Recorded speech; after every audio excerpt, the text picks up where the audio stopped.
U.S. is facing international criticism after it vetoed a narrowed-back UN resolution demanding an immediate ceasefire in Gaza. Yesterday's vote marks the third time the U.S. has blocked such a resolution. American officials argue that the proposed measure does not do enough to pressure Hamas to release the remaining hostages. Proceeding with a vote today was wishful and irresponsible.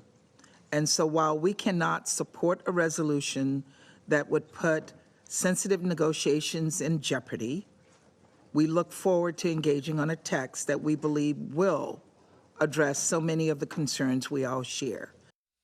For more on this, let's bring in Senior Vice President of Global Operations at the Sufan Group, Christopher O'Leary. He's the former Director of Hostage Rescue and Recovery for the U.S. government and the former Senior Executive for the FBI Counterterrorism Division. Thanks so much for joining us, as always. What do you make of this move by the U.S. to veto this latest resolution? Well, good morning. It's unfortunate in one regard because it would be nice to see the U.S. taking a leadership role with the international community to resolve this matter. However, at the same time, there are ongoing negotiations to try to seek some kind of compromise to get some of the hostages released. And I emphasize some because I think it's unlikely that it's going to be all of the hostages, especially not the members of the Israeli Defense Forces. And as you know, that is what the U.S. said to explain why they vetoed that proposal. The flip side is, earlier this week, the U.S. proposed its own resolution. And it's significant because it's the first time that the U.S. has used the word ceasefire as opposed to cessation of hostilities. Can you sort of flesh that out, why this change in verbiage is important? Well, cessation of hostilities is a pause, and that was required in the initial exchange of hostages for prisoners, and it was very specific. Israel would not agree to a ceasefire. It was going to be a tactical pause in their military operations. Now we're at the point where the international community and the Biden administration is in line with that. Enough damage and punishment objectively has been inflicted upon Hamas that we should move on by now. But unfortunately, that is in friction with what many Israelis feel, that they want Hamas to be eradicated. And certainly Netanyahu's far-right base is not going to take anything less of complete destruction of Hamas and removal of them from the equation. Biden's top Middle East advisor, Brent McGurk, is in Egypt for talks. Multiple U.S. officials have visited the region since October 7th. Are these meetings having any impact? It's tough to say. So far, certainly not. Qatar has been a key intermediary in this.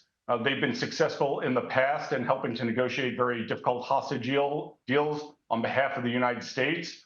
But this one's different. Hamas took these hostages for a purposeful reason, to use them as bargaining chips, to use them as leverage. It's an asymmetric tactic. Hamas is a terrorist organization. So this was not anything other than a coercive attempt to survive this conflict. But, you know, Hamas really is a spin-off of the Egyptian Muslim Brotherhood. Brett McGurk is meeting with the head of the Mukhabarat, their intelligence service, Abbas Kamel. So the idea is to try to influence it from that angle as well. And that's also why David Barnea, the head of Mossad, and Director Burns from the CIA have been involved in this, because these are not diplomatic negotiations. This is a negotiation with a terrorist organization. I think that's a really good reminder, because when we talk about negotiation, we often think of sort of a standard negotiation where one side offers up the most sort of extreme version of what they want, and the other side offers up the most extreme version, and then they slowly inch towards the middle where there's common ground. But there isn't really common ground here, because we're not talking about negotiating, or what are we talking about negotiating for? Because it appears to me that both sides are negotiating towards completely different ends. I think that's exactly the point. I think you hit on it. These two things are in friction with each other. Hamas needs to survive this, and one of the reasons they took the hostages was to survive, and they will likely hold on to the IDF soldiers, or at least some of them, for as long as they can to drag this out. Israel, you know, Netanyahu wants to eradicate Hamas and solve this problem. And, you know, a good portion of Israeli citizens want the same thing. They want justice for October 7th. And those two things are incompatible with each other. So we're a little bit out of an impasse, but there is a way to likely get some of the hostages out. And getting one hostage out is a success. So the elderly, the remaining women and children, and the wounded is something that can likely be negotiated for. All right, Christopher O'Leary, thanks for spending some time with us.